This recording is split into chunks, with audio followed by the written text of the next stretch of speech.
SRS తో ఓటమి Punjab Kings పై ఏమాత్రం కూడా ఇంపాక్ట్ చూపించలేదు అని అర్థమవుతుంది. కేకేఆర్ తో మ్యాచ్ తర్వాత పంజాబ్ కింగ్స్ నెలకొల్పిన రికార్డు చూస్తే మైండ్ బ్లాక్ అవుతుంది. ఐపీఎల్ చరిత్రలోనే అత్యల్ప స్కోర్ 111ని డిఫెండ్ చేసిన జట్టుగా, అత్యధిక స్కోర్ 262ని ఛేదించిన టీంగా రికార్డ్ క్రియేట్ చేసింది పీబీకేఎస్.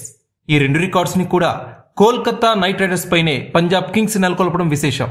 ఐపీఎల్ 2025 సీజన్లో భాగంగా మంగళవారం ములాన్పూర్ వేదికగా కేకేఆర్ తో జరిగిన లో స్కోరింగ్ థ్రిల్లర్లో 16 పరుగుల తేడాతో విజయం సాధించింది పంజాబ్ కింగ్స్.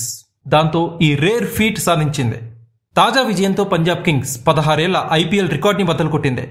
ఐపీఎల్ చరిత్రలోనే అత్యల్ప స్కోర్ డిఫెండ్ చేసుకున్న జట్టుగా నిలిచిన పంజాబ్ కింగ్స్ ఈ క్రమంలోనే చెన్నై సూపర్ కింగ్స్ పేరిట ఉన్న రికార్డుని అధిగమించింది.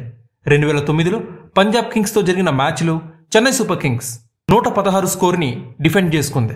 ఇక ఐపీఎల్లో డిఫెండ్ చేసుకున్న అత్యల్ప స్కోర్ల వివరాలు ఒకసారి చూద్దాం.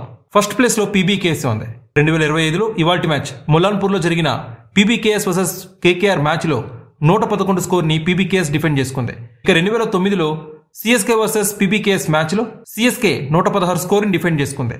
ఇక 2018లో ముంబై వాంఖడే స్టేడియంలో ఎస్ఆర్హెచ్ వర్సెస్ ముంబై ఇండియన్స్ మ్యాచ్లో 118 స్కోర్ని ఎస్ఆర్హెచ్ డిఫెండ్ చేసుకుంది.